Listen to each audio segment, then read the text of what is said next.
In early July of 2012, Nigeria suffered from heavy rains that resulted in severe flooding of towns across the entire country.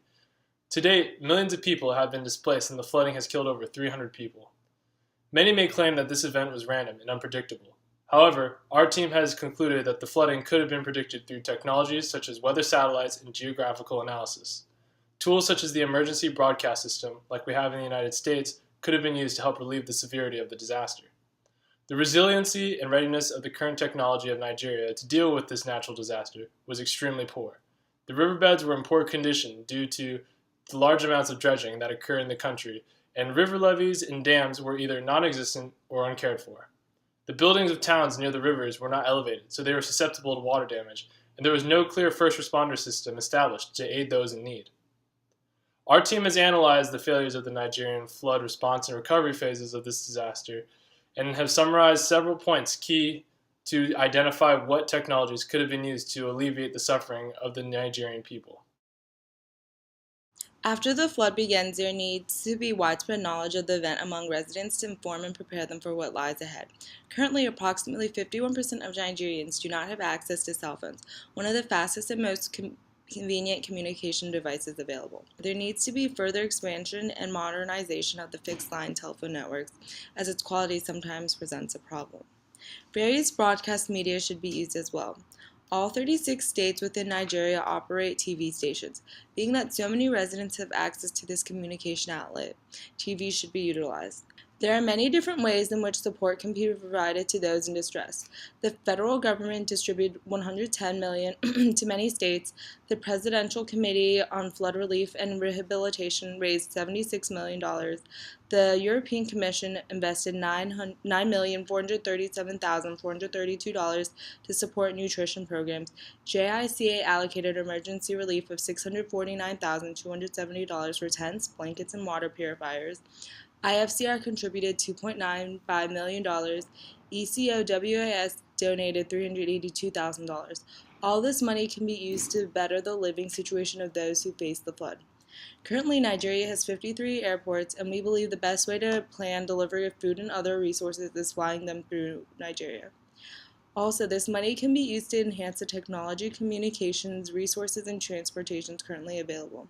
To ensure looting and crime is minimized, money can be allocated to enforce more advanced security and more police officers. In order to get other countries to help Nigeria, we can make deals with them. For example, we can lower the price or help them with their transportation in return for donations of money or other relief mechanisms.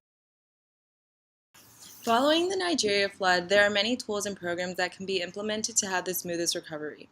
Currently, Nigeria has many readily available tools and resources, however, they are not being properly utilized.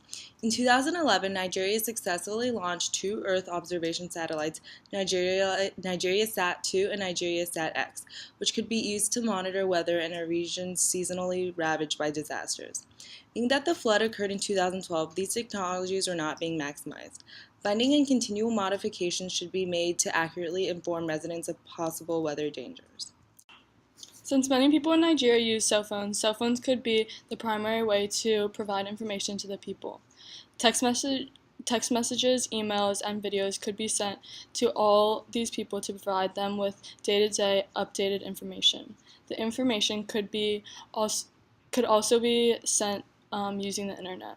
People could call in with their information, which could be inputted into a database and used to locate individuals and let them know where they are or what their status is. It could also provide information about water quality in various locations. Announcements and updates could be sent out about water quality in areas, telling people whether the water is safe or not. Also, it could include information about disease that are occurring and what practices to use. For the recovery phase, the information could be announced concerning relocation updates. A website could be set up to track and update relocation projects so that people can track the status of the projects. It could also include information about relocation of individuals to areas requiring workers. A website could be set up to provide information about where workers are needed so people could move there for new jobs. People's vulnerability to disasters and the extent to which they can cope with the impacts depends on the levels of their country's infrastructure and economic resources. A country must be able to prepare, respond, mitigate, recover, and most importantly, quickly inform of an upcoming disaster. We have seen the destruction caused by the Nigerian flood of 2012, and our group has identified multiple phases that must be used to improve upon in order to ensure something similar never occurs again. The National Emergency Management Agency was established in Nigeria over a decade ago in response to the increased natural disaster. Today, however, not all states have an effective emergency disaster plan. Although NEMA has already developed many precautions for future disasters, it does not seem to implement its plans or move forward in advancing technologies. This is mainly due to insufficient funding from the government and inadequate wealth distribution. In order to reorganize the functions of NEMA, we suggest to bring in outside consultants to help jumpstart the new initiatives from NEMA. To minimize costs, we have identified nonprofit consulting firms, such as the Nonprofit Collaborative, that has already worked in Africa. We believe that reevaluation, reorganization, and a boost in confidence can indefinitely help NEMA create a new successful template for disaster management. Another establishment that has budded off of NEMA is the Journalist of Disaster, which independently monitors, views, and reports disasters in any part of the country. Although NEMA does have satellites monitoring for signs of disaster, they have been insufficient in informing its citizens properly and allotting them enough time as possible to prepare, as well as supplying them with the supplies to prepare as well.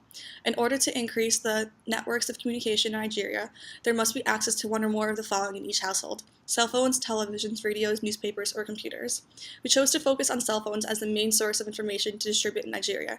In our plan, we encourage NEMA to contact Recellular, the world's largest recycler and reseller of cell phones, and ask for a portion of their recycled cell phones to go to those in need of technological connections in Nigeria.